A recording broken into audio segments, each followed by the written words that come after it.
Good morning बच्चों। Education 4 के तहत आज हम लोग बात करेंगे प्रारंभिक शिक्षा के नवीन प्रयास। इसके तहत आज हम लोग देखेंगे बीईपी, बेसिक शिक्षा परियोजना। बेसिक शिक्षा परियोजना क्या है, इसका लक्ष्य क्या है, उसे कैसे पाया जा सकता है और इसके लक्ष्य की प्राप्ति किन किन संस्थाओं और के माध्यम से हो सकती है, ये हम पूरा बात करेंगे। ये जो बेसिक शिक्षा का पूरा स्ट्रक्चर है, स्टेट लेवल से लेके ग्राम लेवल तक, ये पूरा बेसिक शिक्षा परियोजना के माध्यम से हम समझ सकते हैं। बेसिक शिक्षा परियोजना का लक्ष्य सार्वजनिकरण के नामांकन। सार्वजनिकरण के नामांकन का अर्थ है कि वे बच्चे 6 से 14 वर्ष के आयु के वे बच्चे जो किसी भी विद्यालय में नामांकित नहीं है, उनका सरकारी प्राथमिक विद्यालयों में नामांकन सुनिश्चित कराना। शिक्षा की अवधि की पूर्णता, शिक्षा की जो अवधि है निश्चित है उसको पूर्ण करें, वो बीच में ही उसे ना छोड़ें, अर्थात अपव्यय व अवरोधन को रोकना और तथा शैक्षिक गुणवत्ता में सुधार लाना और बच्चों का जो अधिगम स्तर है उसमें सुधार लाना। स्वाभाविक है कि बच्चों का नामांकन बढ़ेगा, विद्यालय में उनका स्थायित्व होगा तो वो उनके गुणवत्ता में भी सुधार आएगा। और ये लक्ष्य जो हैं इनको कैसे प्राप्त किया जा सकता है, राज्य, जनपद तथा ग्राम स्तर की संस्थाओं का स्थायीकरण ही उद्देश्यों की प्राप्ति में सहायक हो सकता है। मतलब बेसिक शिक्षा परियोजना का जो लक्ष्य है सार्वजनिकरण के नामांकन, शिक्षा की अवधि की पूर्णता तथा शैक्षिक गुणवत्ता में सुधार लाना, ये राज्य, जनपद तथा ग्राम स्तर की संस्थाओं का स्थायीकरण ही उद्देश्यों की प्राप्ति में सहायक हो सकता है। जो भी संस्थाएं राज्य स्तर पर, जनपद स्तर पर या ग्राम स्तर पर चल रही हैं, उनका स्थायीकरण ही इन उद्देश्यों को प्राप्त करने में सहायक हो सकता है। साथ ही शैक्षिक नियोजन तथा प्रबंधन का विकेंद्रीकरण, जो शैक्षिक नियोजन और प्रबंधन की इकाइयां हैं उनको एक ही जगह स्थिर न करके ग्राम स्तर तक, राज्य स्तर से लेकर ग्राम स्तर तक उन शक्तियों का विकेंद्रीकरण तथा उनकी प्रभावकारिता में वृद्धि करना और जो उनकी कार्यशैली थी उसको और अधिक प्रभावशाली बनाना इस परियोजना का महत्वपूर्ण अंग था। उत्तर प्रदेश बेसिक शिक्षा अधिनियम 5 अक्टूबर 1993 से प्रभावी था। बेसिक शिक्षा परियोजना के 3 अंग थे। 3 अंग इसके निश्चित किए गए थे, जो जिनमें पहला है संस्थागत क्षमता में वृद्धि, दूसरा नंबर पे है गुणवत्ता में सुधार तथा पूर्णता और तीसरा है बेसिक शिक्षा तक पहुंच में सुधार। तो आइए हम पहले अंक के विषय में बात करते हैं, संस्थागत क्षमता में वृद्धि। तो इस जैसे नाम से ही पता है, जो भी संस्थाएं काम कर रही हैं उनकी क्षमता में, उनकी प्रभावकारिता में वृद्धि के लिए ये पहला अंग काम करता है। इसके अंतर्गत हम लोग बात करते हैं। इसके अंतर्गत राज्य, जनपद तथा स्थानीय स्तरों पर नियोजन एवं प्रबंध में सहयोग प्रदान करने वाली इकाइयों की स्थापना करके, अर्थात जो भी इकाइयाँ शैक्षिक नियोजन एवं प्रबंध में सहयोग कर रही हैं उनकी स्थापना करके राज्य स्तर पर, जनपद या स्थानीय स्तरों पर पूरे राज्य के 6 से 14 वर्ष के 100% बालक बालिकाओं का नामांकन समुचित शिक्षा के लिए सभी विद्यालयी सुविधाओं का नियोजन एवं प्रबंध करना। ध्यान देना कि क्या करना है इसके तहत, सभी इकाइयों का स्थापना करना और साथ ही साथ पूरे राज्य में 6 से 14 वर्ष के आयु के बालक बालिकाओं का 100% नामांकन सुनिश्चित करना, किस हेतु, समुचित शिक्षा के लिए, और साथ ही सभी विद्यालय सुविधाओं का नियोजन एवं प्रबंध करना।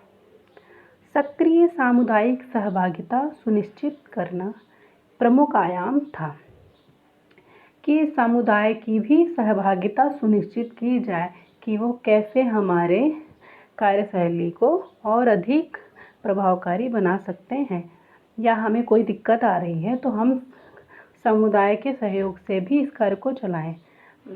फिर दूसरा अंग है गुणवत्ता में सुधार तथा पूर्णता। इसके अंतर्गत पाठ्यक्रम तथा पाठ्य पुस्तकों का संशोधन करना, जो पहले से चली आ रहे हैं पाठ्यक्रम या पाठ्य पुस्तकों का संशोधन करके उन्हें और अधिक आकर्षक और प्रभावकारी, शिक्षकों को सुविचारित प्रशिक्षण प्रदान करना। शिक्षकों को कैसा सुविचारित, उनके विचारों को और उच्च करने वाला प्रशिक्षण प्रदान करना। नवाचार एवं संकल्पनाओं से परिचित कराना। नवाचार अर्थात कि नवाचार क्या है और उसे कैसे शिक्षा में प्रयोग करना चाहिए, इन संकल्पनाओं का से परिचित कराना। अविकसित छात्रों एवं छात्राओं की शिक्षा की व्यवस्था करना तथा नियमित अनुश्रवण एवं सतत मूल्यांकन सम्मिलित। नियमित अनुश्रवण होना चाहिए और सतत मूल्यांकन, वर्ष में एक बार मूल्यांकन न होके पूरे साल पूरे वर्ष मूल्यांकन पद्धति को अपनाना चाहिए। इस तरह से गुणवत्ता में सुधार लाने की बात कही है। बेसिक शिक्षा तक पहुंच सुनिश्चित करना। इसके अंतर्गत जनपदों में बेसिक शिक्षा तक पहुंच सुनिश्चित करने के उद्देश्य से असेवी क्षेत्रों में प्राथमिक विद्यालयों की स्थापना तथा शिक्षा केंद्रों को संचालित करना इसका लक्ष्य था तथा समाज के विशिष्ट वर्ग के बालकों के लिए शिक्षा की व्यवस्था करना ही इसका मुख्य उद्देश्य था। बेसिक शिक्षा परियोजना के उद्देश्य, पहले नंबर पे है इसका उद्देश्य विद्यालय सुलभ करना। इसके तहत हम बात कर लेते हैं। इस परियोजना के अंतर्गत, मतलब बेसिक शिक्षा परियोजना के अंतर्गत 300 की आबादी तथा 1.5 किलोमीटर की दूरी, ध्यान देना 300 की आबादी और या 1.5 किलोमीटर की दूरी पर प्राथमिक विद्यालयों या वैकल्पिक शिक्षा केंद्रों को खोलना शामिल किया गया। दूसरे नंबर पर आता है नामांकन।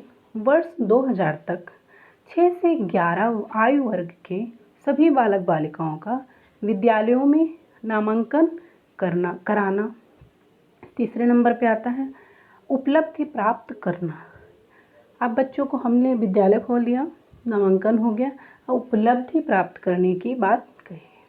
वर्ष 2000 तक विद्यालयों में नामांकित बच्चों में न्यूनतम अधिगम स्तर, मिनिमम लेवल ऑफ लर्निंग की दक्षताएं विकसित करना। बच्चों की शिक्षा को देते हुए ध्यान देना कि उन्हें किस कक्षा में किस विषय में कम से कम कितना ज्ञान आवश्यक है, ये सीमा निर्धारित की गई और इस हेतु दक्षताओं के विकास पर बल दिया गया कि सन 2000 तक बच्चों को न्यूनतम अधिगम स्तर विकसित किया जा सके। सतत शिक्षा, लगभग 5000 की ग्रामीण क्षेत्र की आबादी पर सतत शिक्षा की सुविधा प्रदान करना। उत्तर प्रदेश बेसिक शिक्षा परियोजना अथवा उत्तर प्रदेश सभी के लिए शिक्षा परियोजना के मूलतः 2 कार्य थे। एक पहला कार्य था प्रबंधकीय व्यवस्था।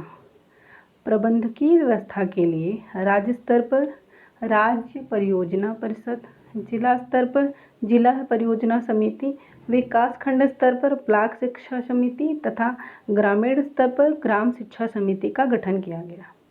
अकादमी व्यवस्था के अंतर्गत राज्य स्तर पर राज्य शैक्षिक प्रबंधन एवं प्रशिक्षण संस्थान सीमैट, जनपद स्तर पर डायट, विकास खंड स्तर पर बीआरसी तथा न्याय पंचायत स्तर पर एनपीआरसी की स्थापना की गई।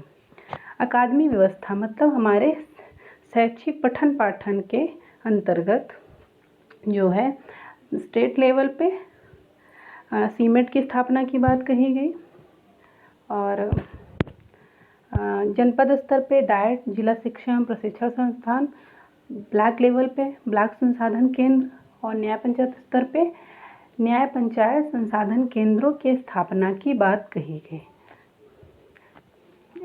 बेसिक शिक्षा परियोजना के कार्य तथा क्रियान्वयन। बेसिक शिक्षा परियोजना जो है इसका कार्य था राज्य शैक्षिक अनुसंधान और प्रशिक्षण परिषद का सुदृढ़ीकरण, कि इसको और अधिक सुदृढ़ करना, इसके कार्य क्षमता और इसकी प्रभावकारिता में वृद्धि करना, इसको और अधिक उत्तरदायी बनाना। राज्य शैक्षिक प्रबंधन एवं प्रशिक्षण संस्थान की स्थापना करना, सीमेट की स्थापना करना। प्रत्येक जिले में जिला शिक्षा एवं प्रशिक्षण संस्थान डायट की स्थापना करना। विकास खंड ब्लॉक लेवल पे ब्लॉक संसाधन केंद्रों की स्थापना। न्याय पंचायत स्तर पर एनपीआरसी की स्थापना, नवीन संप्राप्ति में सुधार और नवीन मूल्यांकन तकनीकी तथा प्रविधियों का विकास। कि मूल्यांकन की जो नई नई तकनीकियों और प्रविधियों के विकास का कार्य जो है करना, बालिका शिक्षा की व्यवस्था करना कि बालिका शिक्षा का कैसे उन्नयन किया जा सकता है, नवाचार कार्यक्रमों का संचालन करना, नए नवाचार कार्यक्रमों का संचालन करना जिससे कि अधिगम प्रक्रिया को, शिक्षा अधिगम प्रक्रिया को और अधिक प्रभावशाली बनाया जा सके और शैक्षिक गुणवत्ता में वृद्धि किया जा सके। Thank you.